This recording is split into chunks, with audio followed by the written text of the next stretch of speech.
Hey everyone, welcome back to my little corner of the world. Yes, we're not in a corner. I did get a new camera. I'm having some technical difficulties and I wanted to get this filmed so it would go up since it's my August wrap up sooner rather than later. And with my new work schedule, if I waited until all the technical difficulties were taken care of, it might be a while. So I'm just gonna do my August wrap up.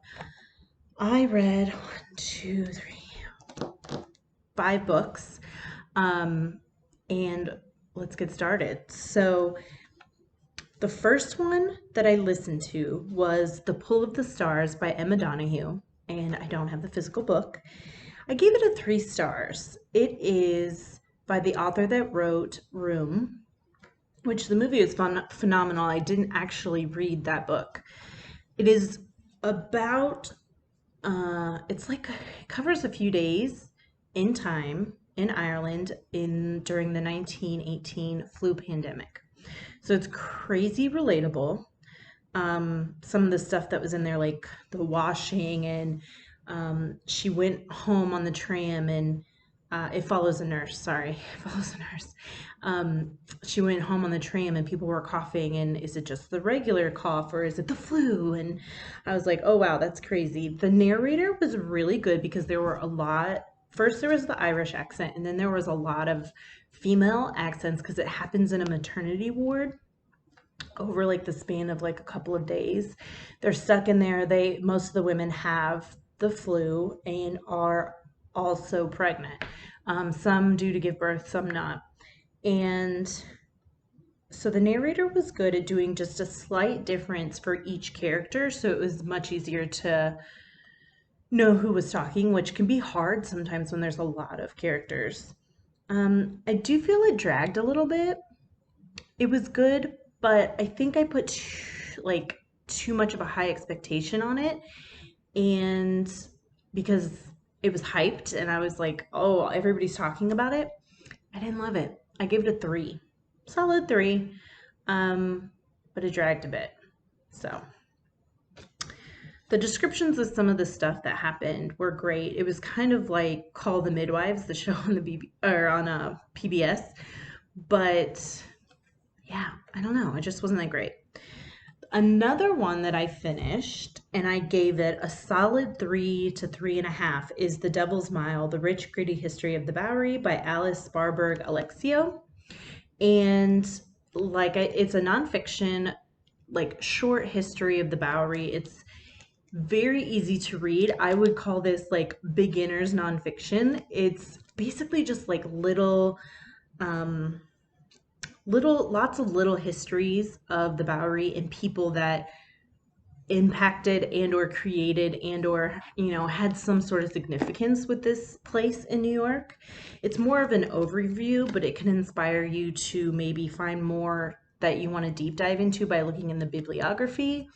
Before Goodreads and the internet was a thing, that's how I found all of my nonfiction books. When I read a really good one, I always looked in the bibliography, and it will tell you where the author got their information from, and I would just read that book. So this was good intro, solid 3, 3.5, beginner nonfiction, and it was interesting. The next one I read is The First Actress, a novel of Sarah Bernhardt by C.W. Gortner. What I'm going to say is controversial. I love C.W. Gortner's biographical historical fiction. He does it extremely well. This one I didn't love. I think I gave it like a 3.5 out of 5. I much preferred his other writing. I will give a caveat to this rating. I started a new job, was really stressed. My son went on to hybrid, like homeschooling and in school. So it's just a lot. And this was probably like at least, I don't know, 180 pages too long for me. I didn't know, I had heard of Sarah Bernhardt, but I did not know much about her at all. So that was interesting to find out like about the beginning of her life and maybe all that she did.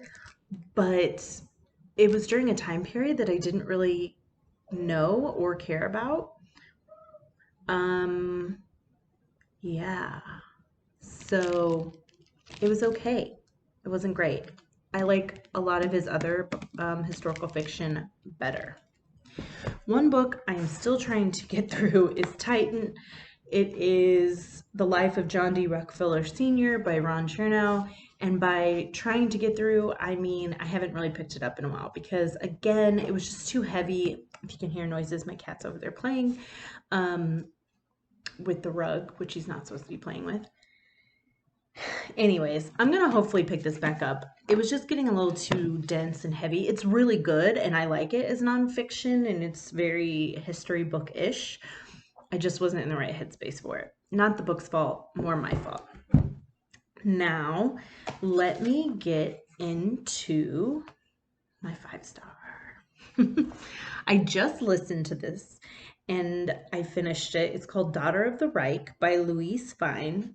Fein or Fein, I'm not sure. This is an ARC, an advanced reader's copy, but I was able to listen to it because it has since come out since I got this. And it's amazing. It is, I gave it 5 stars. I don't know if I said that or not. Let me just read the blurb because I think it might give it. As the dutiful daughter of a high-ranking Nazi officer, Hetty Heinrich is keen to play her part in the glorious new thousand-year Reich. But all she believes and knows comes into stark conflict when she encounters Walter, a Jewish friend from the past who stirs dangerous feelings in her. Confused and conflicted, Hetty doesn't know whom she can trust or where she can turn, especially when she discovers that someone has been watching her. So it follows...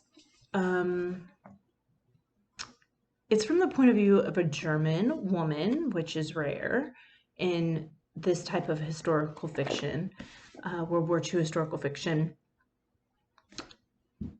And it's from the German side, which is rare. Doesn't happen very often. I can think of like two books, City of Women and Women in the Castle, that are like non-Jewish viewpoints, point of views.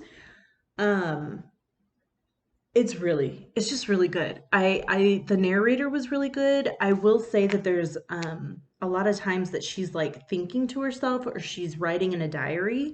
So the narrator was able to change the voice slightly so that you knew that she was thinking something in her head, not saying it to the person or writing it in her diary. And there's also letters in there, and she does a really good job of differentiating her voice. I have never read anything by this author. I really, really, really liked it. And I'm not even sure if this is her first. I know nothing about the author or like background on this book. I was just so excited to read it. And like I said, I gave it a 5. The other 5-star that I read this month that I don't have the book for is Florence Adler Swims Forever by Rachel Beanland. It is set in Atlantic City in like the 1930s. It's a family saga. It deals with how lies in a family can affect different people for different reasons and why we choose to tell lies. Sometimes we think that it's going to be the better option, and is it? We don't know. It was phenomenal. I read it in like a day and a half, maybe 2 days. It was so good. It's historical fiction. It was a debut novel, which is so exciting. And I would recommend anyone to read that. Florence Adler Swims Forever. So that and The Daughter of the Reich were my 5-star books. And that is all I've read for August. What did you read in August? And what was your best and worst book of August? Don't forget to like and subscribe and leave a comment down below. And I'll talk to you guys later. Bye.